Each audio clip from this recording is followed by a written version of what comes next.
The alien principal thought the rule guaranteed safety. No weapons meant no threats. But when the human smiled, the security systems began failing one by one. And the entire academy realized the rule had never applied to him, the interstellar.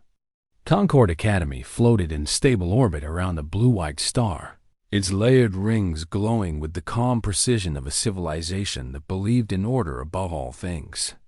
Species from across the galaxy sent their brightest minds here to learn diplomacy, science, and the discipline required to keep peace among worlds that barely trusted one another. Every corridor was monitored. Every classroom was shielded. Every student passed through scanners that could detect a blade smaller than a grain of sand. The academy did not merely enforce rules. It embodied them. On the first day of the new cycle, the grand atrium filled with voices in dozens of languages. Bioluminescent beings shimmered beside scaled warriors. Winged scholars perched along the upper railings. The air hummed with curiosity, pride, and quiet competition. Then the entrance gates parted, and the human walked in. He looked unimpressive at first glance. Medium height, plain uniform. No visible implants, no ceremonial markings, no armored plates woven into his clothing. His posture was relaxed, almost casual, as if he had entered a public library rather than the most secure institution in the sector. Yet something in the room shifted when he crossed the threshold. Conversation softened. Sensors recalibrated. A few students instinctively stepped aside without understanding why. Principal Varix observed from the central platform. Tall, four-armed, and covered in reflective chitin, Varix had administered discipline across 3 star systems before accepting command of the academy. Nothing surprised him anymore. Not rebellion, not fear, not arrogance. He watched the human approach and felt a faint irritation at the disruption of routine. "Human student," Varix announced, voice amplified through the atrium. "State your designation." Elias Ward, the human, replied calmly. The scanners activated. Pale beams of structured light moved across his body from head to foot. Every student had endured the same process. The system searched for hidden energy cells, microblades, neural disruptors, chemical dispersal units. It found nothing. The display panels confirmed complete compliance. Varix extended one arm toward a glowing inscription etched into the floor. "The first law of the academy is absolute. No weapons allowed. Knowledge alone is permitted within these halls. Do you understand?" Elias met the principal's gaze. His expression was respectful, but something behind his eyes remained distant, measured. Then he smiled. "Yes," he said softly, "I understand." The admission ceremony resumed. Orientation protocols unfolded with precise timing. Students received schedules, quarters, and behavioral directives. Yet small irregularities began to appear in the background systems. A monitoring drone paused mid-flight before correcting itself. A section of wall lighting dimmed briefly, then stabilized. Security consoles recorded momentary signal interference that technicians attributed to solar radiation. None of it triggered alarms. Not yet. Elias moved through the corridors guided by a hovering assistant unit. The academy architecture was vast and elegant, its halls wide enough for species of extraordinary scale. Transparent panels revealed the star burning steadily beyond the station's outer shield. To many students, the view inspired awe. To Elias, it seemed to invite calculation. His assigned dormitory was simple and immaculate. A sleeping alcove, a work terminal, environmental controls adaptable to any physiology. The assistant unit provided instructions in a courteous monotone and then withdrew. The door sealed behind him with a soft, final sound. For several seconds, Elias stood motionless. He studied the room as if memorizing it. Then he exhaled slowly and placed his hand against the wall. The surface remained inert. No lights flickered. No alarms sounded. He withdrew his hand and sat at the terminal without activating it. Across the station, maintenance nodes began recording microscopic anomalies in signal coherence. Nothing dramatic, nothing obvious. But patterns formed where no patterns should exist. Data rerouted through redundant pathways. Passive sensors recalibrated their baselines without authorization. A diagnostic routine attempted to isolate the cause and failed to identify a source. Principal Varix reviewed the reports in his office, irritation sharpening into focus. He summoned Chief Security Analyst Reen, a crystalline intelligence embedded within a lattice column that rose from the chamber floor. Explain these deviations, Varix demanded. Reen's facets shifted in subtle color variations as it processed. All anomalies remain within acceptable operational margins. However, the statistical distribution of occurrences is improbable. Improbable does not exist here, Varix replied. Locate the origin. Reen extended sensing protocols across the station. For a fraction of a second, every monitoring system experienced a synchronized delay so small that no standard alert triggered. Yet in that instant, the search returned a single correlation. Proximity to the newly registered human student. The principal's upper arms folded slowly.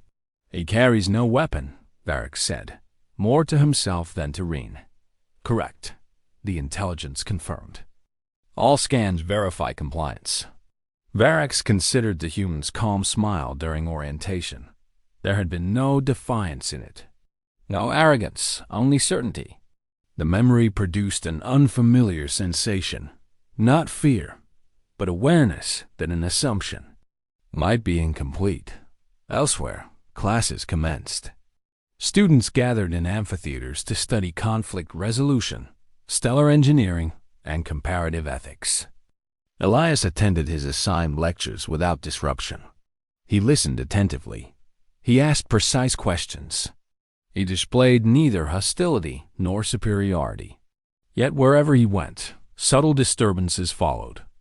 Display panels refreshed a fraction. Too slowly. Training drones hesitated before executing commands. Environmental controls adjusted by microscopic degrees. Most dismissed the occurrences as coincidence. A few did not dot in the tactical theory hall. Instructor Halrix demonstrated defensive formations used by multi-species fleets. Simulated projections filled the air, each maneuver calculated to prevent escalation. When Halrix invited analysis from the students, Elias raised his hand. If the objective is stability, he said evenly, why assume the threat must be external? The hall quieted. Halrix's crest lowered slightly. Clarify. Elias gestured toward the projections. Your formations are designed to resist invasion. But a system can fail from internal imbalance long before an enemy arrives. You protect against weapons. You do not account for capacity. Capacity for what? Another student asked. For change, Elias replied. No one spoke after that. The simulation continued, but the concept lingered in the room like an unresolved equation. Later that cycle, a minor security drill initiated automatically. Doors sealed in sequence. Surveillance arrays recalibrated. The protocol had been scheduled months in advance, yet its execution overlapped perfectly with Elias's transit through the central transit ring. Observers would later debate whether the alignment was coincidence or design. During the drill, every monitoring feed within 100 meters of the human experienced momentary signal distortion. Again, no alarm thresholds were crossed. Again, the cause remained unidentified. Principal Varix stood before the main observation window, watching the stars steady burn. Behind him, reports accumulated. Unjustified intervention. All suggested a pattern that refused to declare itself openly. No weapons allowed. Varix repeated quietly. The statement had always defined control. Now it sounded incomplete, as though a clause had been omitted long ago. Across the academy, Elias paused at a panoramic viewport overlooking the endless dark. His reflection stared back at him, calm, composed, unarmed. For a brief moment, the station's lights dimmed around him and then returned to normal intensity. He did not react. He simply watched the star and smiled again. The academy believed. It had admitted a student. It had not yet understood what it had allowed inside. The academy responded to uncertainty the only way it knew how, by increasing control. Additional diagnostic sweeps ran across every system layer. Surveillance patterns tightened. Internal networks shifted to encrypted redundancy. To outside observers, nothing had changed. Order remained perfect. Yet beneath that calm surface, the institution was watching one unarmed human with growing precision.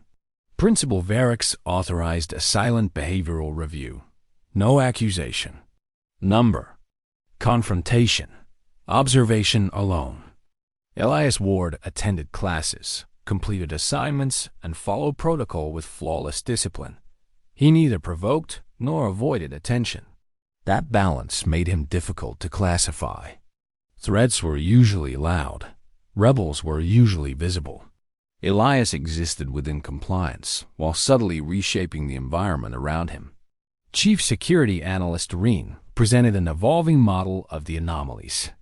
Correlation strength increases. With subject proximity, the crystalline intelligence reported. The subject does not directly access any system. However, system behavior adjusts in response to his presence, as if responding to an unseen variable. Define unseen, Variks demanded. Not hidden, Reen replied. Undefined. The principal studied the data without speaking. The academy had encountered infiltrators before. Smugglers, saboteurs, even covert military observers posing as students. All had carried tools. All had left measurable signatures. Elias left none. Yet every anomaly aligned with his movement, like iron filings to a magnetic field. That cycle, students assembled for physical integration training in the adaptive arena. The chamber was designed to equalize advantage. Gravity, terrain, and atmosphere shifted to match participant physiology. The goal was cooperation under pressure. Combat was simulated, never lethal. The academy prided itself on teaching restraint. Instructor Halriks addressed the group. You will form mixed species teams. Your task is to stabilize a simulated crisis environment. No offensive measures are permitted. Success depends on coordination. Elias joined a group that included a towering exoskeletal warrior, a winged strategist, and a luminous entity that communicated through pulses of light. The simulation initiated. Terrain fractured. Environmental hazards emerged. Teams moved to contain cascading failures. At first, Elias followed instruction exactly. He supported structural stabilization, relayed data, and adjusted positioning to maintain balance within the group. Then a secondary failure triggered unexpectedly. The arena's adaptive field lagged by a fraction of a second. Gravity surged beyond programmed limits. Students staggered. Monitoring systems flagged the irregularity but failed to isolate the cause. Elias stepped forward and placed his hand against a support node embedded in the terrain. He did not press any control surface. He did not issue a command. He simply stood there, focused, breathing evenly. The surge dissipated. Field stability returned. Instructor Halriks froze the simulation. Explain your intervention, he demanded. I did not intervene, Elias replied calmly. I adapted. The response satisfied no one, yet no violation could be recorded. The arena's own logs showed spontaneous recalibration within safe parameters. The event was archived as a technical fluctuation. But several students watched Elias differently. Afterward, not with fear, but with recognition that something fundamental about him did not fit existing models. Later, in the Academy's strategic archives, Elias accessed historical case studies of interspecies conflict. The database tracked wars prevented through diplomacy and those that escalated despite it. He reviewed patterns of deterrence, collapse, and recovery. He did not linger on victories. He focused on moments when systems failed before anyone recognized failure had begun. A junior archivist approached cautiously. "Human Ward, are you researching conflict resolution?" "In a way," Ilias answered without looking up. "I am studying thresholds." "Thresholds of what?" Across the station, a deeper anomaly emerged. The Academy's core energy grid registered an efficiency increase beyond predicted limits. Output remained constant, yet loss factors decreased. Engineers verified readings repeatedly. The system had become more stable without any recorded adjustment. The improvement should have been welcomed. Instead, it intensified unease. Stability. Without cause suggested influence without permission. Principal Varix convened a restricted council of senior faculty. The chamber sealed as data projections formed above the table. Patterns of anomaly distribution converged around a single vector, Elias Ward. "He carries no device," one instructor argued. "No implant, no transmitter. We cannot discipline a student for existing." "Existence that alters controlled systems is not neutral," Varix replied. "It must not be shaped in return. What action do you propose?" "Engagement," the principal said. "Direct observation under structured conditions." Evaluation. Elias received notice to attend a controlled assessment of cognitive and adaptive capacity. The request appeared routine. He accepted without hesitation. The evaluation chamber was sterile and silent. Transparent barriers enclosed a space filled with shifting holographic constructs designed to test perception, reaction, and restraint. Varix observed from an elevated platform, while Reen monitored internal metrics. "Demonstrate your response to instability without employing force." The test initiated. Environmental variables fluctuated unpredictably. Illusory hazards approached from multiple vectors. Elias moved with measured precision, not to neutralize threats, but to anticipate them. He positioned himself where disturbances would resolve rather than where they originated. Each adjustment minimized escalation. His actions resembled strategy rather than defense. Midway through the assessment, the chamber's control interface experienced a brief synchronization delay. No command had caused it. Reen reported the deviation instantly. "Source?" Varix asked. "Undefined," Reen answered. Within the chamber, Elias paused. He looked upward directly toward the observation platform, as if aware of attention rather than disturbance. For a moment, silence expanded between observer and subject. Then the system corrected itself, and the evaluation concluded without recorded violation. Afterward, Varix addressed him privately. "You comply with our rules," the principal said. "Yet your presence correlates with systemic variance. Do you deny influence?"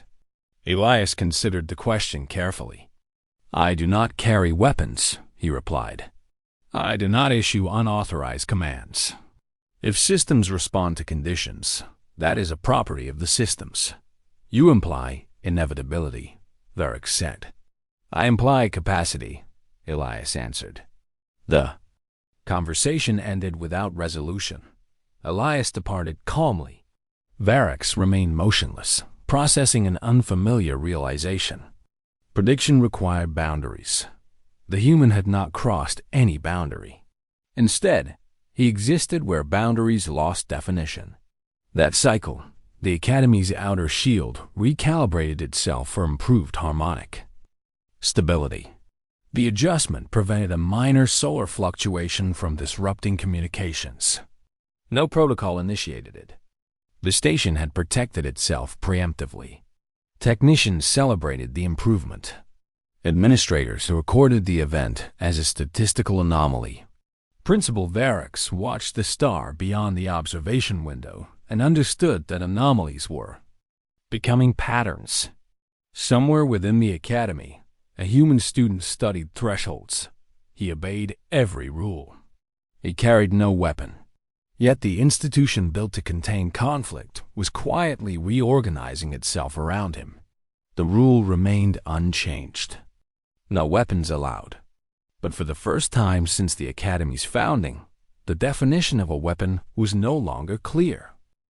The Academy increased observation without announcing it. Additional sensors embedded in corridors monitored micromovements in temperature and electromagnetic drift. Learning modules quietly adjusted their difficulty parameters whenever Elias entered a classroom. None of these changes were punitive. They were attempts to define him through reaction. The institution wanted to see where his limits were. It was not prepared for the possibility that limits might not present themselves in measurable ways. Elias continued his routine with steady discipline. He attended lectures, completed collaborative assignments, and participated in every required exercise. His performance was not extraordinary in the conventional sense. He did not dominate simulations or challenge instructors openly. Instead, he stabilized environments that had not yet destabilized. Systems corrected themselves earlier when he was present. Failures approached thresholds and then quietly withdrew. Many faculty members began describing his influence using a term rarely applied to a student: equilibrium. Principal Varix authorized a deeper analysis of human physiological data gathered during standard registration. The results offered no immediate explanation.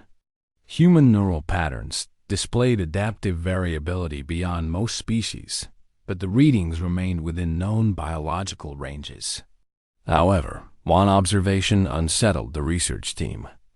Elias's neural response to external stimuli demonstrated a synchronization capacity with environmental feedback loops. He did not merely react to conditions. He appeared to integrate them into his cognitive processing. Chief Security Analyst Reen summarized the implication. The subject's cognition forms a dynamic feedback relationship with surrounding systems. Not control, not interference, convergence. Varix considered the word carefully. Convergence suggested that influence might not originate from the human alone. It implied that complex systems, when exposed to certain conditions, could reorganize themselves. If that was true, then the Academy had not admitted a disruptive element. It admitted a catalyst. The faculty scheduled a cooperative crisis exercise designed to test large-scale coordination. The simulation projected a failing orbital habitat with cascading structural collapse. Students from multiple disciplines were required to stabilize the scenario without deploying offensive measures or emergency overrides. The design forced reliance on planning and restraint. When the simulation began, instability spread rapidly. Structural fractures propagated through holographic sectors. Environmental pressure gradients intensified. Communication channels degraded. As simulated infrastructure failed, teams moved to contain damage, but the scenario escalated faster than expected. Observers noted that several failure sequences exceeded their program probability curves. Elias analyzed the evolving pattern in silence. Rather than addressing each failure individually, he directed his team to adjust their positions relative to one another. He redistributed their focus across sectors that had not yet destabilized. His approach appeared counterintuitive. He was not repairing damage. He was altering relationships between stable elements. Within moments, the simulations cascade slowed. Structural collapse reached a plateau rather than total failure.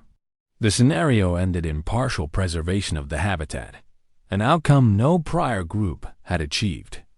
Instructor Halrix reviewed the data afterward. Your method did not eliminate failure, he observed. Elias nodded.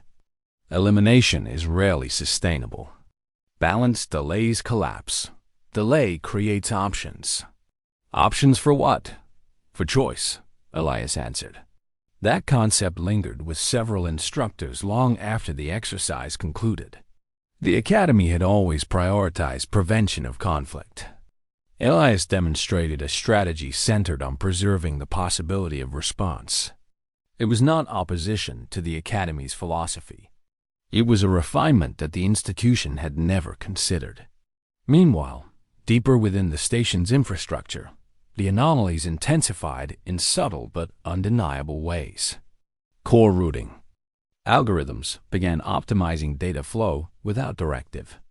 Shield harmonics adapted to fluctuations before sensors registered them. Even the Academy's internal time synchronization improved by measurable margins. Every improvement enhanced safety. Every improvement lacked a documented cause.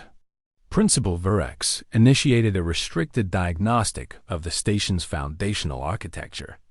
The Academy had been designed centuries earlier by a coalition that believed stability could be engineered permanently. Its systems were layered, redundant, and self-correcting. Yet the diagnostic revealed emergent behavior not present in original design specifications. The station was not merely maintaining equilibrium. It was learning patterns of resilience. Varick summoned Elias for a formal consultation under the authority of administrative inquiry. The meeting took place in a chamber that minimized external signal interference. Transparent walls revealed the slow rotation of distant stars. No surveillance. Drones entered the room. Only Reen's passive presence remained embedded within the structure. You study thresholds, Varick began without preamble. Define the threshold relevant to this institution. Elias considered the question with visible care. A system fails when adaptation cannot keep pace with change, he said. Protection that prevents adaptation lowers resilience. Over time, safety becomes fragility. You suggest our rules weaken us. I suggest rules define behavior, Elias replied calmly. They do not define capacity. Varick studied him in silence. You carry no weapon, yet you alter outcomes. Explain the mechanism. There is no mechanism I activate, Elias answered. Complex systems respond to interaction. If a system is capable of self-adjustment, exposure to certain patterns can accelerate that capacity. You describe influence without action. I describe participation, Elias said. The principal felt a tension that was neither anger nor fear. It was recognition that the Academy's foundational assumption, that safety derived from removing instruments of harm, might be incomplete. If influence could emerge without tools, then prohibition addressed only one dimension, of risk. As Elias departed, Reen transmitted a private assessment. Probability of continued systemic convergence exceeds 92%. The subject's presence correlates with accelerated adaptive efficiency across multiple layers of infrastructure. Can this be reversed? Varick asked. Reversal would require isolation of the subject from all networked environments, Reen replied. Such isolation may destabilize existing improvements. The implication was clear. Removing Elias might not restore the Academy to its prior state. It might remove a condition the system had already integrated. That cycle, an external event, tested the Academy's resilience. A minor solar flare disrupted communication arrays across nearby sectors.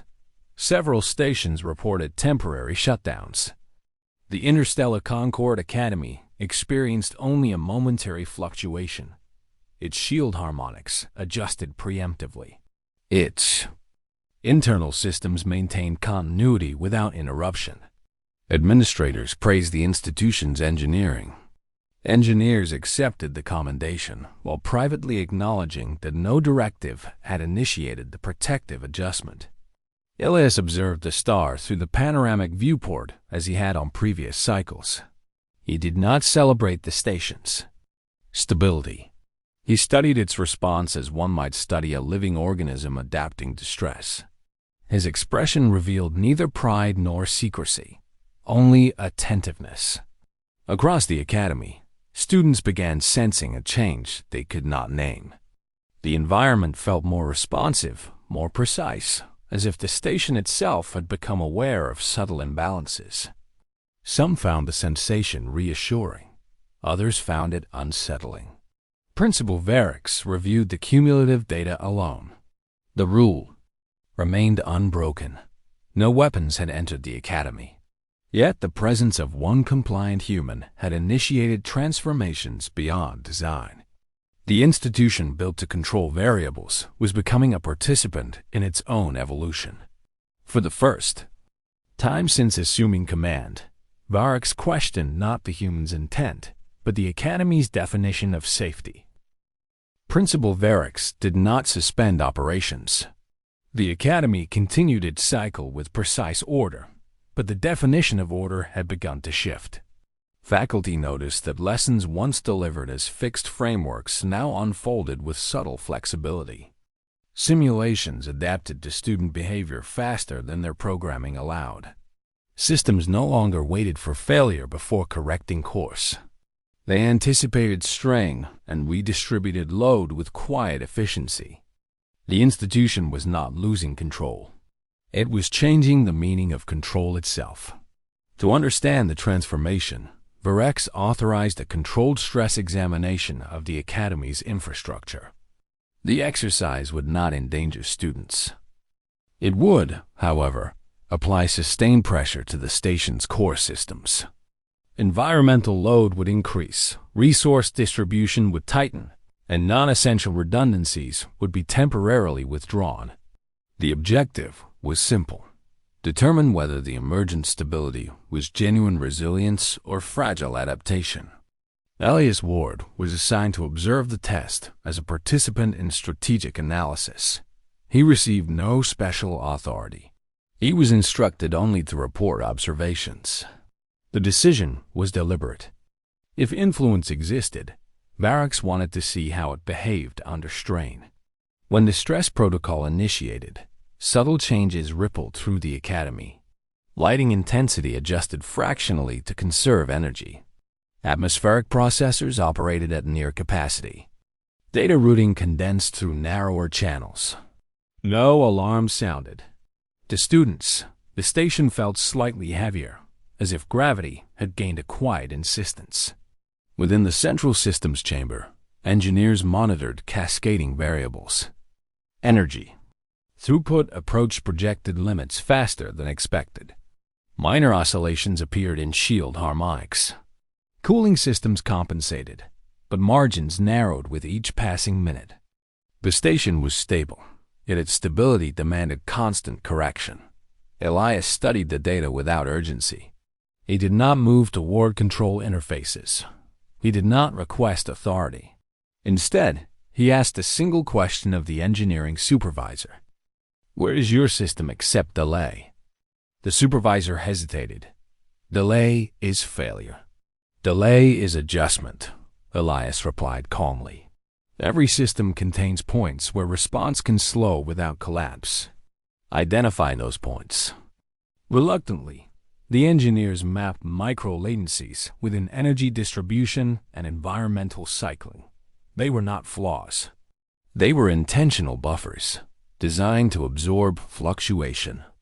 Under ordinary conditions, these buffers remained unused. Under sustained pressure, they could be engaged to redistribute strain. "Allow the buffers to breathe," Elias said quietly. The supervisor frowned. "Breathing is not a system parameter." "It is a pattern," Elias answered.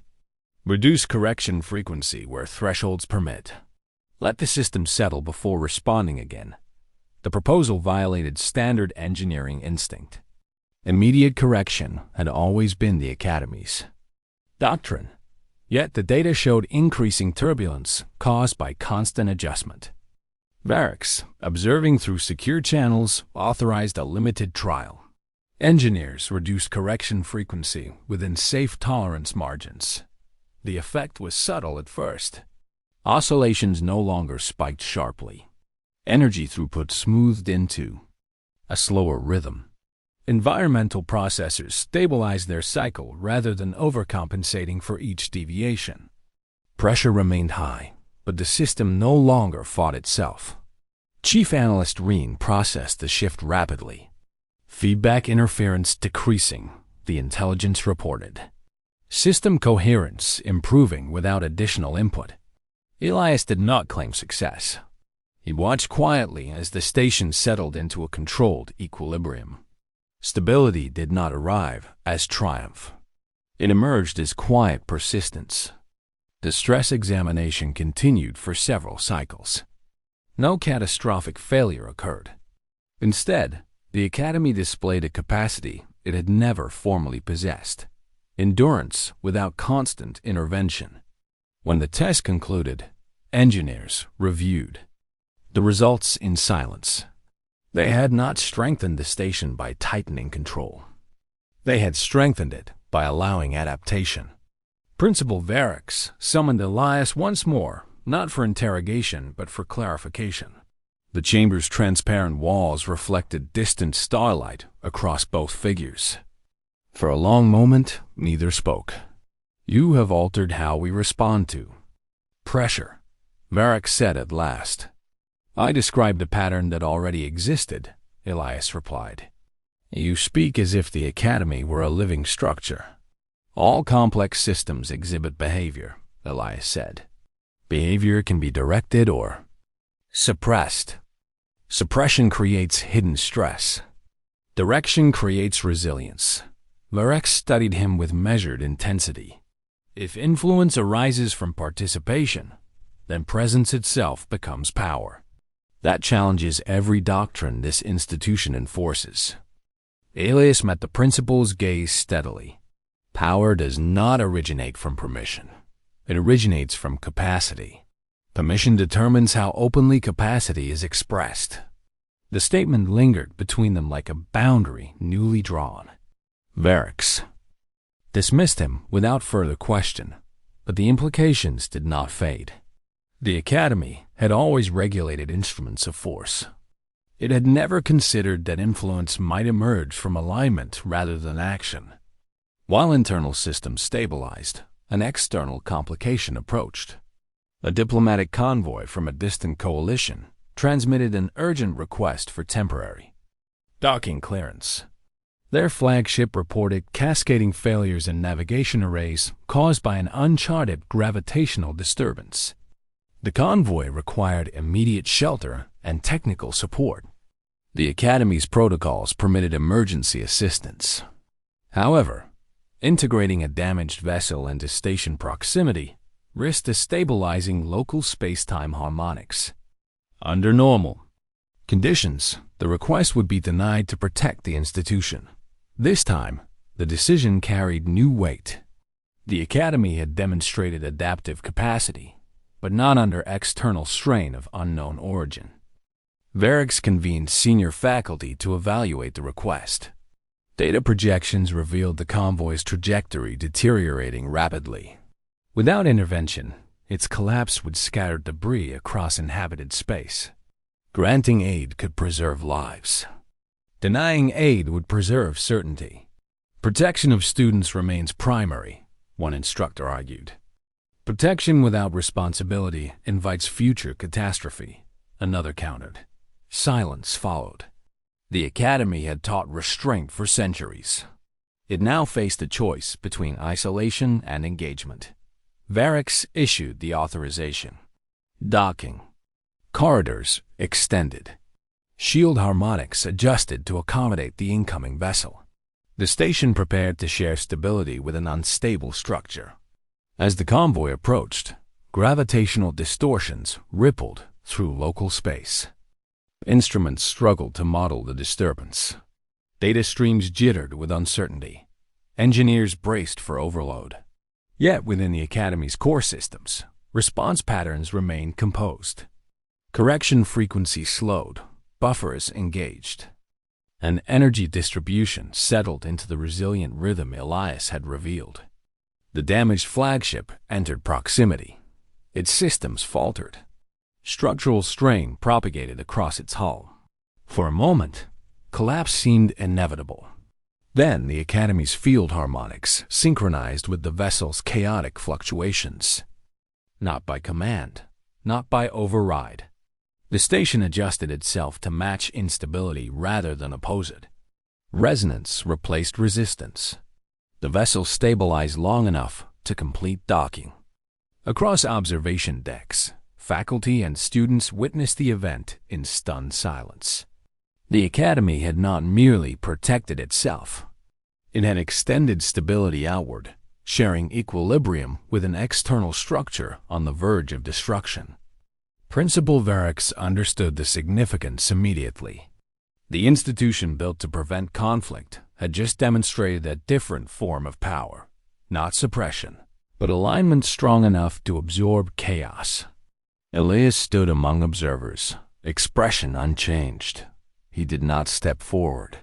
He did not claim involvement. Yet the pattern he had described now existed beyond theory. The Academy had adapted to protect others without compromising itself. Later, as emergency crews secured the convoy, Varix reviewed the data alone. The rule remained intact. No weapons had entered the Academy. Yet the institution had displayed a capacity more profound than force. It had altered another system simply by choosing how to respond. For the first time, Varix considered a possibility that unsettled even his disciplined mind. If presence could reshape stability, then the Academy's greatest vulnerability had never been weapons. It had been ignorance of what participation could become. The rescued convoy remained docked for 3 cycles. Engineers from both institutions worked side by side, comparing structural data and attempting to identify the source of the gravitational disturbance that had nearly destroyed the vessel. Their findings offered no clear origin. The anomaly had not behaved like a natural phenomenon. It had shifted intensity in response to the convoy's attempts to stabilize itself, as if instability had been amplified by resistance. That conclusion unsettled the Academy's leadership more than any mechanical failure. If certain threats strengthened when opposed directly, then traditional defensive strategies could create the very danger they sought to prevent. The Academy had survived centuries by minimizing confrontation. Now it faced the possibility that survival required understanding conflict rather than avoiding it. Elias Ward was asked to assist in reviewing the anomaly data. He did not analyze the event as an external force alone. He studied the interaction between the convoy systems and the disturbance. His conclusion was delivered without emphasis. The disturbance did not target the vessel, he said. It responded to correction patterns. Each attempt to force stability increased divergence. Chief Analyst Reen processed this statement. Rapidly, you imply the anomaly feeds on resistance. I imply it magnifies imbalance, Elias answered. Opposition intensified imbalance. Principal Varix considered the implication carefully. If resistance worsens the threat, how does one defend against it? By controlling response, Elias replied. Defense is not always opposition. Sometimes defense is disciplined adaptation. The concept was difficult for many instructors to accept. Defense without resistance contradicted every doctrine taught across the Academy's long history. Yet the data from the docking event supported the human's reasoning. The station had stabilized the convoy not by overpowering chaos, but by synchronizing with it until destructive divergence dissolved. While the Academy debated theory, a second transmission arrived from the convoy's origin sector. Other stations had encountered similar gravitational disturbances. Some had collapsed entirely. Others remained trapped within fluctuating spatial distortions. The anomaly was not isolated. It was spreading along trade routes and communication corridors. The Academy could not ignore the pattern. It had already demonstrated a capacity others lacked. The question was no longer whether to engage. The question was how. Varax convened a strategic council composed of instructors, engineers, and security analysts. Elias attended as an observer, not a commander. The chamber displayed a projection of affected sectors. Each point of collapse pulsed with unstable energy signatures. Traditional defensive fleets had failed to contain the phenomenon. Their attempts to neutralize the distortions had triggered catastrophic amplification. We face a threat that punishes force, Varax stated. Direct confrontation has proven ineffective. We must determine whether controlled adaptation can be extended beyond this station. The engineering division proposed constructing mobile stabilization arrays modeled after the Academy shield. Harmonics. Security personnel questioned whether such systems could function under unpredictable conditions. The debate intensified, but no consensus formed. At last, Varax addressed Elias directly. You have observed our adaptation. State your assessment. Elias studied the projection for several moments before speaking. Your systems stabilized the convoy because they accepted interaction. They did not impose order. They maintained coherence while permitting variation. That is a description, not a strategy, one instructor replied. It is the foundation of strategy, Elias answered calmly. You cannot defeat what feeds on opposition. You must deny it escalation. REIN. Process probability models in real time. Simulation indicates that distributed stabilization nodes could limit anomaly expansion if synchronization remains consistent. However, human oversight increases success probability by a significant margin. The chamber grew silent. The implication was unavoidable. The Academy's adaptive transformation had not been random. Elias's presence correlated with every successful stabilization event. Principal Varax spoke with measured precision.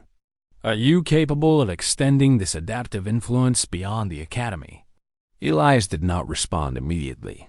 His silence was not hesitation. It was calculation.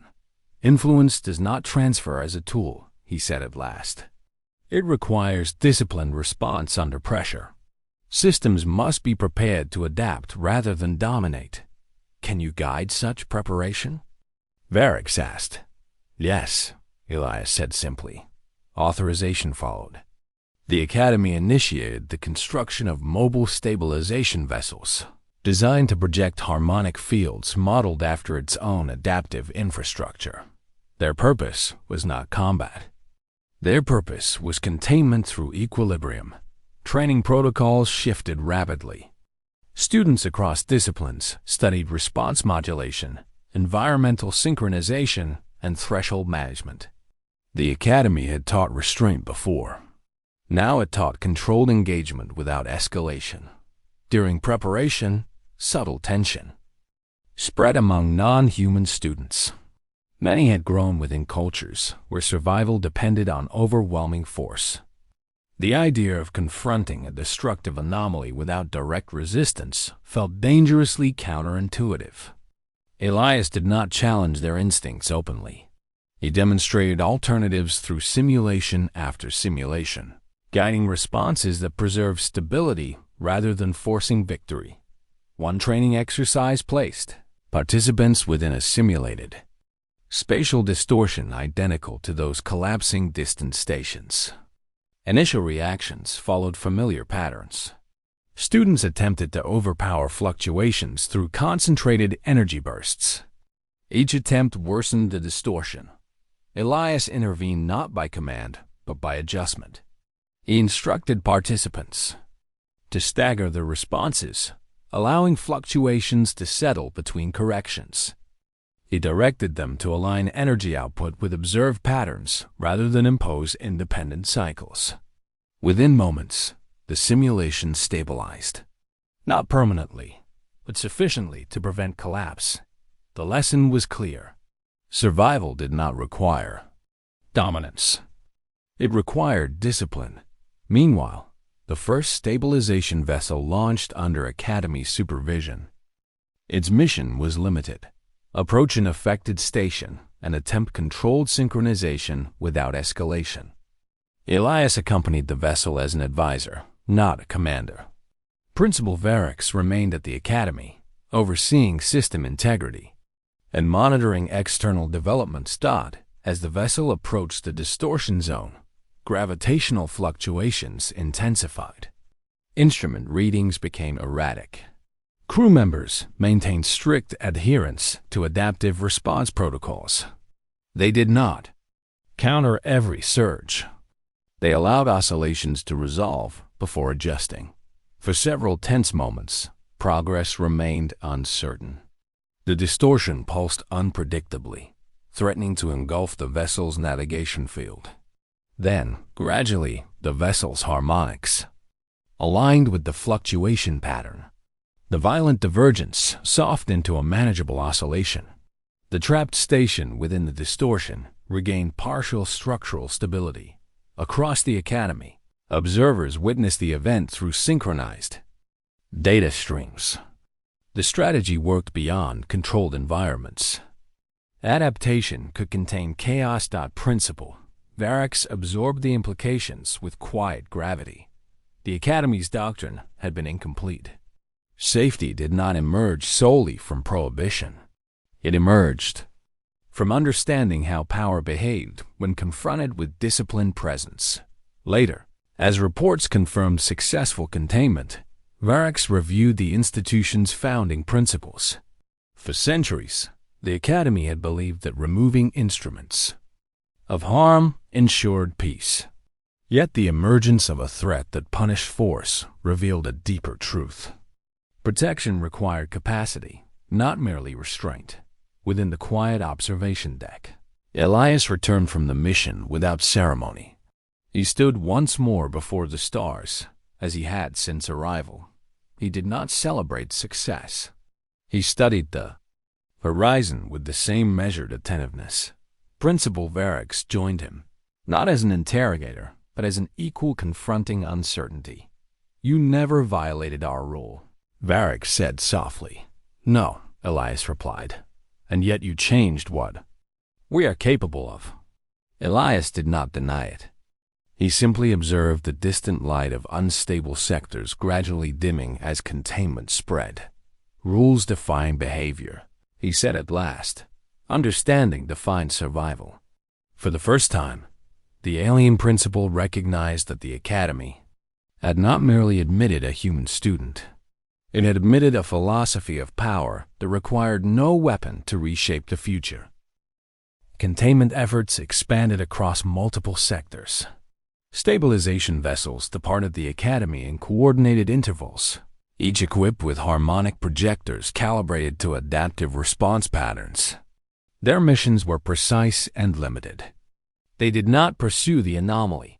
They entered unstable regions, synchronized with local fluctuations, and withdrew once equilibrium reached sustainable thresholds. The method demanded patience, discipline, and absolute control over reaction.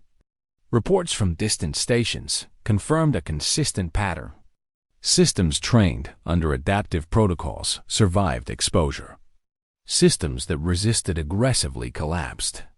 The anomaly did not behave like an enemy seeking destruction. It behaved like a force amplifying imbalance wherever it encountered it. Principle. Varix recognized the strategic implication immediately. The threat was not simply environmental, it was relational. It emerged where systems insisted on dominance over uncertainty. Within the Academy, training intensified. Students practiced layered response coordination, learning to maintain coherence even when confronted with unpredictable stress. They studied not only mechanics, but mindset. Panic accelerated collapse. Control required composure before action. Elias Ward remained central to these efforts, though he never assumed formal command. He observed exercises, offered measured guidance, and corrected patterns that leaned toward escalation. His approach never involved authority. it relied on presence. When tension rose, his calm precision reshaped the tempo of response around him. Some faculty members attempted to define his influence through analysis. They tracked neural activity, environmental correlation, and system behavior in his proximity. Their findings revealed a consistent phenomenon. Systems exposed to Elias's decision patterns demonstrated reduced instability variance over time. The effect was not domination. It was alignment emerging through interaction. Chief Analyst Reen presented the conclusion to Principal Varix. Human cognition exhibits an integration capacity that extends beyond individual processing. The subject does not impose structure. He induces coherent response patterns in complex systems. Varix absorbed the report in silence. The Academy had spent centuries teaching restraint as avoidance. Elias demonstrated restraint as mastery of response. The containment fleet soon encountered a development that challenged even adaptive strategy. A newly detected distortion formed without warning near a populated trade corridor. Unlike previous anomalies, this one exhibited rapid escalation, expanding at a rate exceeding stabilization projections. Several vessels attempting synchronization reported severe system stress despite adherence to protocol. Emergency Council convened immediately. Data streams filled the chamber with chaotic fluctuations. The anomaly did not simply magnify imbalance. It generated accelerating divergence within any structure attempting to align with it. It is evolving, one engineer concluded. Elias studied the data with focused intensity. It is not evolving, he said quietly. It is encountering stronger resistance. Increased divergence is response, not growth. The distinction mattered. If the anomaly reacted to accumulated stabilization efforts, then containment alone would not suffice. The system required a new approach, capable of absorbing higher instability without triggering amplification. Principal Varix addressed the council. We must determine whether adaptive capacity can scale without loss of coherence. Silence followed. The question reached beyond engineering. It touched the Academy's fundamental philosophy. Could stability be extended indefinitely through disciplined response? Or did every system possess a limit beyond which adaptation failed? Elias spoke with deliberate clarity. Every system has limits. Survival depends on recognizing those limits. Before collapse forces recognition, what do you propose? Varix asked. A direct synchronization attempt, Elias replied. Not by distributed vessels. By a single coherent system, capable of absorbing divergence without fragmentation. Several council members objected immediately. Concentrating adaptive capacity within one structure risked catastrophic failure. If synchronization collapsed, the anomaly would amplify that failure beyond containment. Elias did not argue against the risk. Fragmented response invites escalation, he said. Coherent response may stabilize interaction before divergence spreads. Principal Varix considered the proposal carefully. The Academy itself represented the most coherent adaptive system currently known. Its infrastructure had demonstrated resilience beyond original design. Yet deploying the station directly into unstable space risked every life within it. There is an alternative, Reen suggested. A limited expedition platform derived from Academy architecture. Scaled coherence without full institutional exposure. Engineering teams began rapid construction of a specialized vessel designed to embody the Academy's adaptive principles in concentrated form. Its structure integrated harmonic systems, buffered feedback channels, and environmental synchronization. Matrices. The vessel did not carry weapons. It carried capacity for disciplined response. Elias accepted assignment to the mission without ceremony. His role was not to control the vessel. It was to maintain coherence within the system as it encountered escalating divergence. Before departure, Principal Verax requested a final consultation. The two stood once more before the vast field of stars beyond the observation chamber. The academy behind them functioned with quiet precision, unaware of the risk about to unfold. If this mission fails, Verax said, the academy's philosophy may be proven insufficient. Elias regarded the distant distortion zone, visible only as faint irregularity in the stellar pattern. Failure clarifies limits, he answered. Clarity strengthens survival. You speak without fear, Verax observed. Fear is information, Elias replied. It must be acknowledged, not obeyed.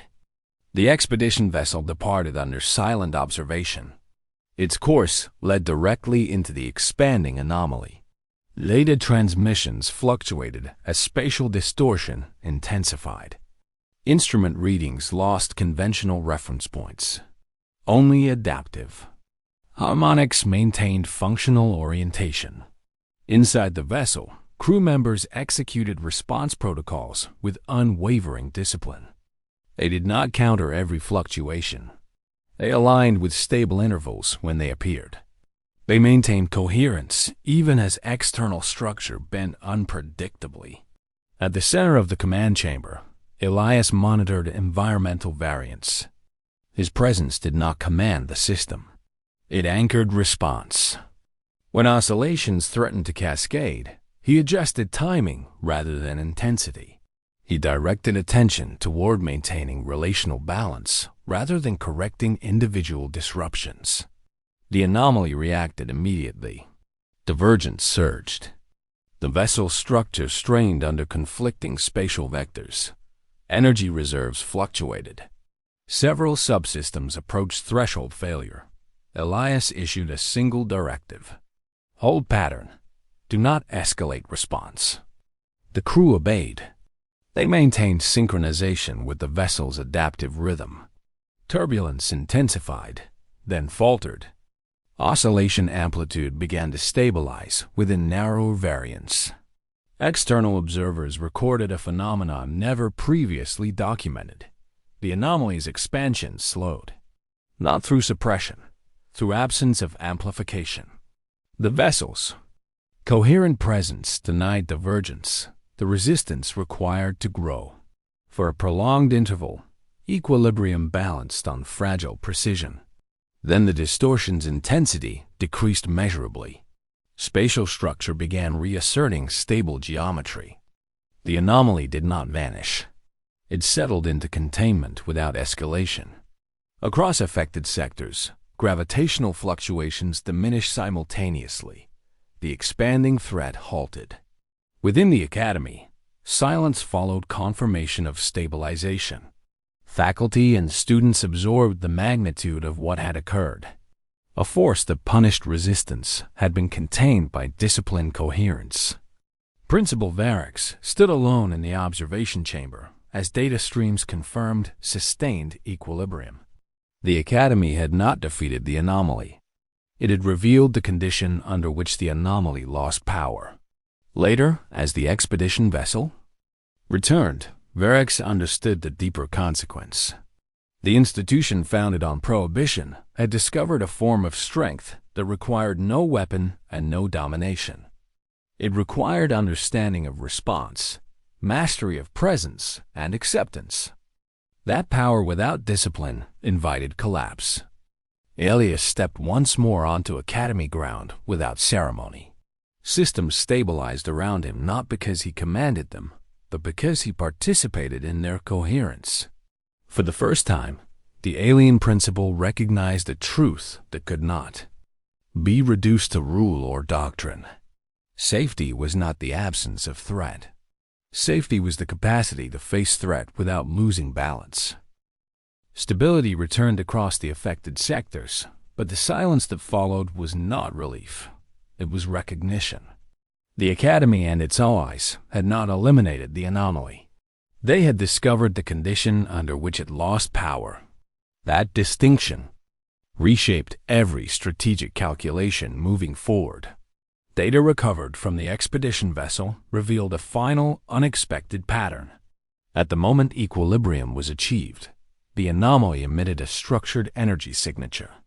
It was not random fluctuation. It was a signal coherent, measurable, and directed. The phenomenon that had appeared as chaotic amplification possessed internal order. Principal Vurix convened an emergency council to examine the transmission. The chamber filled with layered projections of waveform structures, harmonic intervals, and spatial resonance patterns. Analysts compared the signal against every known natural phenomenon. No match emerged. Chief Analyst Reen delivered the conclusion with precise clarity. The anomaly responds to imbalance. It amplifies resistance. When coherent response is sustained, it shifts to communicative patterning. The implication was immediate and unsettling. The threat was not purely environmental. It exhibited behavior consistent with observation and response. It recognized interaction. Intelligence? One instructor asked cautiously. Not confirmed, Reen replied. However, the signal demonstrates adaptive structure beyond. Passive phenomenon. Elias Ward studied the waveform without visible surprise. It did not attack, he said quietly. It tested response. The chamber grew still. The Academy had prepared for a catastrophe. It now faced the possibility that the anomaly functioned as a probe, an entity or system evaluating how civilizations responded under pressure. Principal Vurix considered the ramifications carefully. If this is an intelligence, what objective? Does it pursue? Elias answered with measured calm. Assessment of stability. The conclusion resonated with unsettling logic. Systems that reacted with uncontrolled force collapsed. Systems that maintained disciplined coherence endured. The anomaly had not sought destruction for its own sake. It had revealed which structures could survive escalation. Further analysis of the signal uncovered embedded intervals within the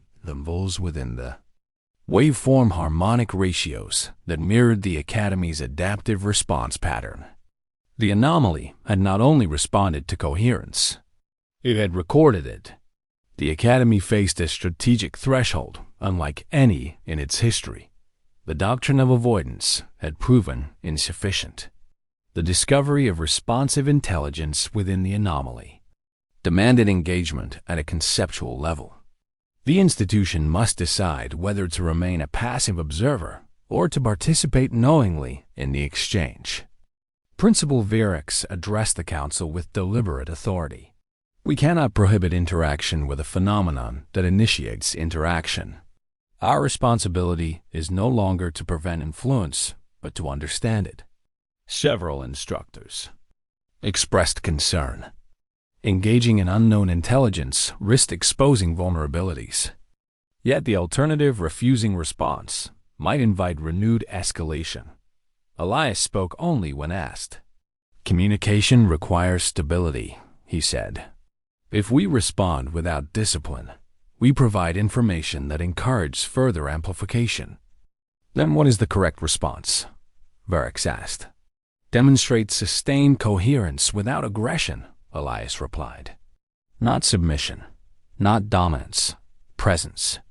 The Academy prepared a controlled signal mirroring the harmonic structure. That had stabilized the anomaly. It was not a message in language. It was a pattern representing balanced response to fluctuation. The transmission did not seek to command or repel. It declared capacity. When the signal was released into the region where the anomaly had receded, instruments across multiple sectors recorded a synchronized response. The distortion reappeared briefly, not as expanding chaos, but as contained resonance. Its energy signature aligned with the transmitted pattern, then diminished gradually into stable spatial geometry. No damage occurred. No escalation followed. Across the galaxy, monitoring stations reported the same phenomenon. Regions once threatened by collapse remained quiet. Trade corridors reopened. Communications resumed.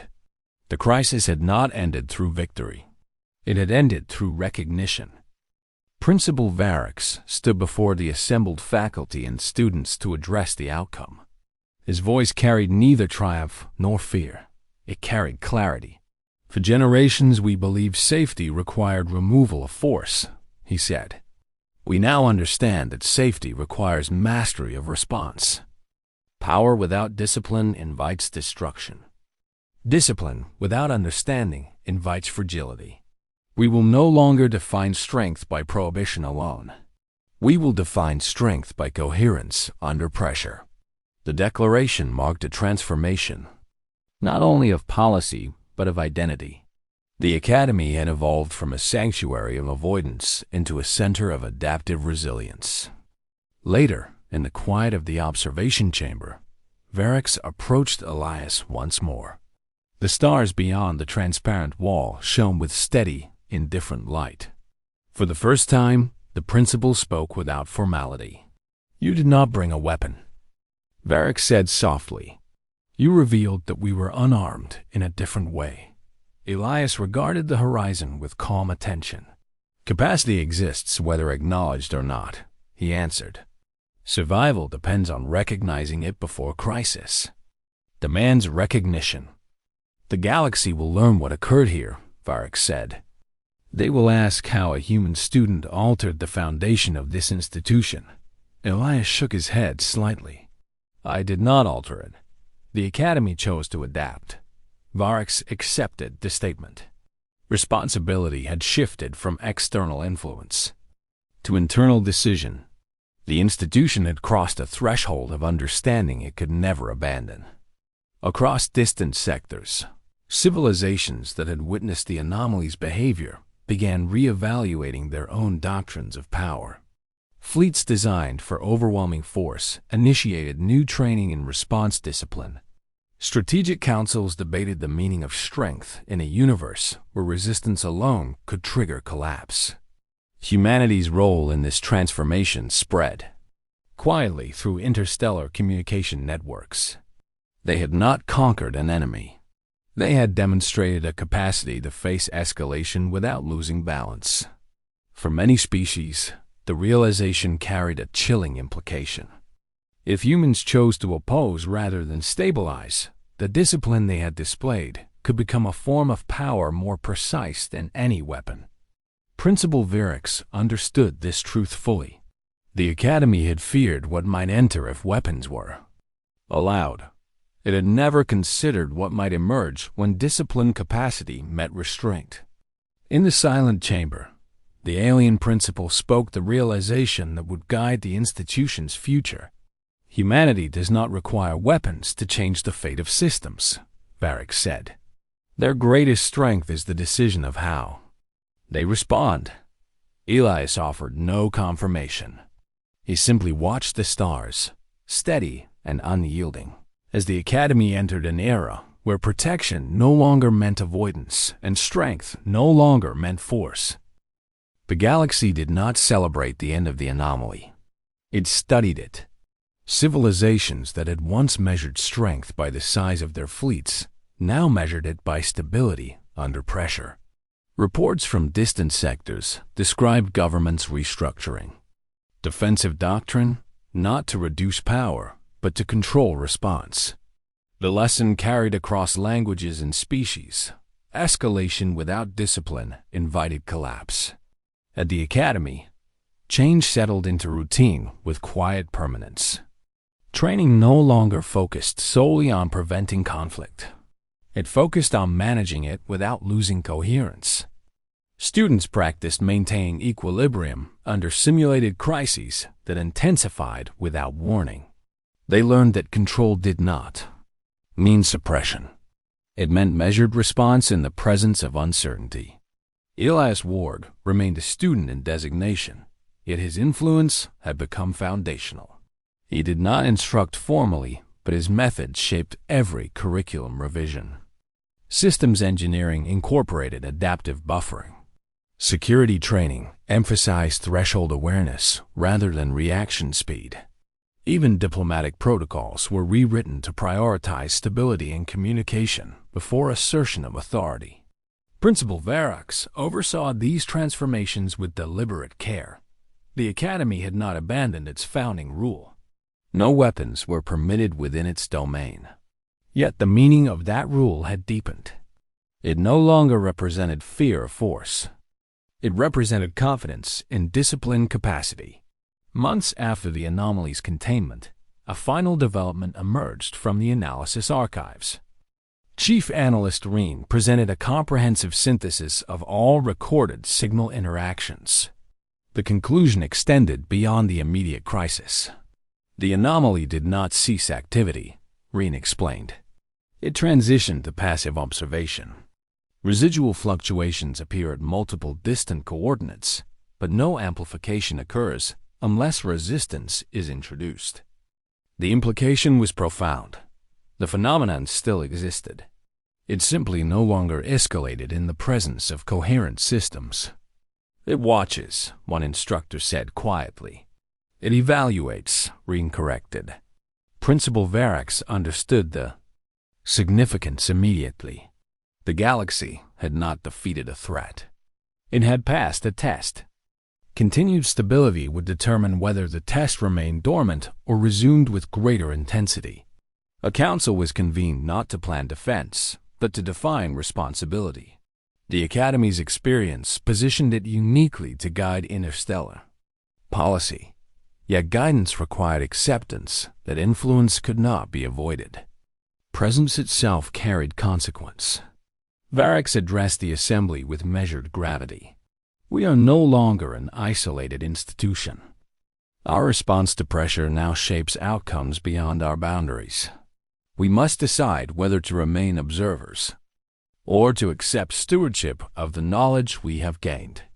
The decision did not require a vote. The Academy had already chosen through action. It had intervened when collapse threatened others. It had shared stability rather than preserving it exclusively. The role of steward had emerged naturally from coherence. Iles participated in the discussion only when requested. His perspective remained consistent. Stability cannot be enforced, he said. It must be practiced. Others may learn methods, but discipline cannot be transmitted without participation. Training missions expanded accordingly. Delegations from multiple civilizations arrived to observe adaptive protocols. They expected techniques. They discovered mindset. Exercises did not teach them to dominate instability. They taught them to remain balanced within it. Not all visitors adapted successfully. Some species possessed reflexive responses deeply ingrained by evolutionary necessity. For them, restraint required effort that bordered on contradiction. Yet, even partial understanding reduced catastrophic escalation. The Academy's influence spread not through authority, but through demonstration. During one advanced exercise, a simulated cascade failure overwhelmed the station's environmental systems. Gravity fluctuations intensified. Energy conduits destabilized. The scenario replicated conditions that had destroyed distant stations months earlier. Students trained under new doctrine did not rush to overpower the failure. They distributed attention, allowed subsystems to settle, and corrected. Only when coherence permitted, the simulation stabilized in record time. Principal Varax observed from the command chamber, aware that the exercise represented more than training. It demonstrated a cultural shift. The Academy no longer feared instability. It respected it. After the exercise concluded, Varax requested a private meeting with Elias. Their conversations had evolved from interrogation to consultation, and now to reflection. You have remained consistent since arrival, Varax said. You act without claiming authority, yet outcomes follow your presence. Elias considered the statement before responding. Authority directs behavior, he said. Presence shapes response. Do you consider this institution stable? Varax asked. Elias looked across the Academy's interior structures, now operating with adaptive rhythm embedded in every system. It is stable because it continues to adapt. he answered. The principal absorbed the answer slowly. Stability was not a condition achieved once.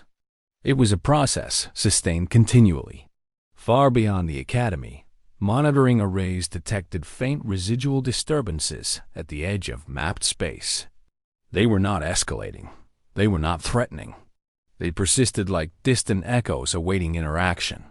Civilizations aware of the Academy's transformation watched carefully. Humanity had not demonstrated overwhelming force. It had demonstrated something far more unsettling. It had shown that control of response could shape events without confrontation. For species accustomed to equating power with visible strength, the realization produced quiet unease. A civilization capable of maintaining coherence under maximum pressure possessed a form of influence difficult to oppose. If such discipline were ever directed intentionally rather than defensively, its impact would extend beyond physical conflict. Principal Varix recorded a statement for the Academy's permanent archive, a message intended for future generations who would inherit the responsibility of adaptive stewardship.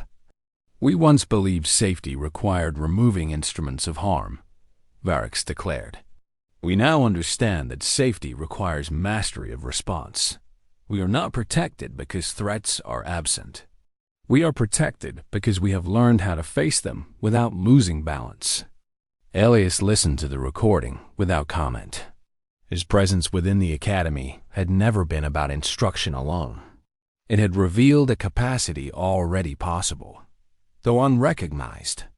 As the stars beyond the observation chamber remained steady, the Academy entered a new era defined not by avoidance of conflict, but by readiness to meet it without escalation. The rule remained unchanged. No weapons were allowed. But the galaxy now understood something the rule had never expressed openly. A human did not need to carry a weapon to change the outcome of a confrontation. Their discipline alone could determine whether systems collapsed or endured. The months following the anomaly's containment passed in meticulous preparation. Humanity's example had rippled outward, influencing not only Academy protocols, but interstellar policy and the thinking of countless civilizations.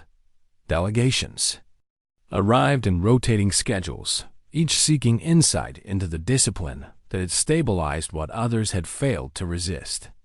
No one fully understood the depth of the influence, only that the presence of humans, especially Elias, shifted the behavior of systems in ways that defied conventional logic.